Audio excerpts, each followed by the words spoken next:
ایک زمانے کی بات ہے، بادلوں سے اونچے اور جادوئی روشنیوں سے روشن ایک ریاست تھی جسے لوگ نورستان کہتے تھے۔ یہ ریاست اپنی خوبصورتی، رنگ برنگے پھولوں، جگمگاتے قلعوں اور نیک دل پریوں کی وجہ سے مشہور تھی۔ وہاں کی سب سے خوبصورت اور نیک دل شہزادی کا نام آئرہ تھا۔ شہزادی آئرہ کے پاس ایک خاص تاج تھا جسے سب پنک تاج کے نام سے جانتے تھے۔ یہ تاج عام تاجوں کی طرح سونے یا ہیرے جواہرات کا نہیں تھا، بلکہ اس میں گلابی رنگ کے نایاب کرسٹل جڑے تھے جو نرم روشنی بکھیرتے تھے۔ کہا جاتا تھا کہ یہ تاج صرف نیک دل اور دوسروں کے لیے قربانی دینے والے کو ہی جچتا ہے۔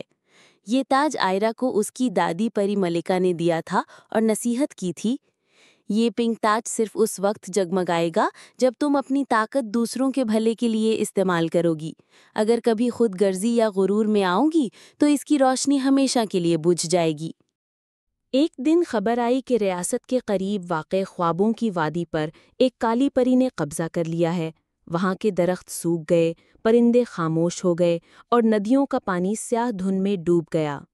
یہ خبر سن کر آئرہ کا دل بے چین ہو گیا۔ وہ جانتی تھی کہ اگر وادی پر اندھیرا چھایا رہا تو آہستہ آہستہ پورا نورستان خطرے میں آ جائے گا۔ آئرہ نے اپنا پنک تاج پہنا اور اپنی پری دوستوں زنیرہ، حورین اور انیسہ کو ساتھ لیا۔ چاروں نے عہد کیا کہ وہ وادی کو آزاد کروائیں گی۔ راستے میں انہیں ایک بڑا جنگل ملا جہاں کالی پری نے جال بچھائے تھے۔ ایک درخت کی شاخیں سانپ بن کر ان پر جھپٹ پڑی، لیکن آئرہ نے اپنے پنک تاج کی روشنی سے انہیں پھولوں میں بدل دیا۔ دوسری آزمائش یہ تھی کہ جنگل میں گونجنے والی آوازیں ہر کسی کو بہکا دیتی تھی۔ زنیرہ بھٹکنے لگے، مگر آئرہ نے تاج سے ایک چمکدار کرن نکالی اور کہا، دوستی کا ہاتھ مضبوطی سے تھامو، ہم ایک ساتھ ہیں تو کوئی ہمیں جدا نہیں کر سکتا۔ روشنی کے بعد آوازیں غائب ہو گئی اور جنگل پرسکون ہو گیا۔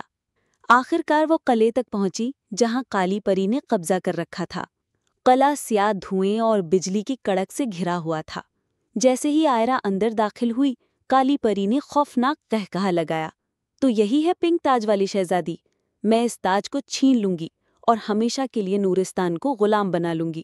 کالی پری نے اپنے سیاہ پروں کو پھیلایا اور ایک خوفناک طوفان پیدا کیا۔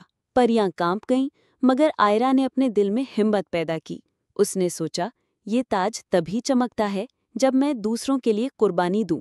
طوفان میں ایک دیوار ٹوٹ کر اس کی دوست انیسہ پر گرنے لگی۔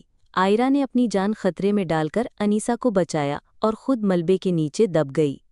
اچانک پنک تاج سے اتنی شدید روشنی نکلی کہ پورا قلعہ روشن ہو گیا۔ کالی پری کی سیاہ طاقت پگھلنے لگی، طوفان تھم گیا اور دھند چھٹ گئی۔ کالی پری چیخ کر بولی، یہ کیسے ممکن ہے؟ کوئی اتنی روشنی کیسے لا سکتا ہے؟ آئرہ نے کہا، روشنی قربانی اور محبت سے آتی ہے، اندھیرا کبھی محبت کو شکست نہیں دے سکتا۔ پنک تاج کی روشنی نے کالی پری کو شکست دے دی اور وہ دھوئیں میں بدل کر غائب ہو گئی۔ جیسے ہی کالی پری کی طاقت ختم ہوئی، خوابوں کی وادی پھر سے ہری بھری ہو گئی۔ درختوں نے پتے نکالے، پرندے چہچہانے لگے اور ندیوں کا پانی چمکنے لگا۔ لوگ خوشی سے جھوم اٹھے اور شہزادی آئرہ کو دعائیں دینے لگے۔ پریوں نے کہا کہ تمہاری قربانی اور بہادری کی وجہ سے یہ سب ممکن ہوا۔ شہزادی آئرہ محل واپس لوٹیں تو سب نے اس کا استقبال پھولوں سے کیا۔ پنک تاج پہلے سے زیادہ روشن تھا۔ آئرہ نے تاج کو سر پر رکھا اور کہا، یہ تاج طاقت کی نہیں بلکہ خدمت اور قربانی کی علامت ہے۔ جب تک ہم دوسروں کے لیے بھلائی کرتے رہیں گے، ہماری ریاست ہمیشہ روشن رہے گی۔ یوں پنک تاج کی روشنی ہمیشہ کے لیے نورستان کی پہچان بن گئی۔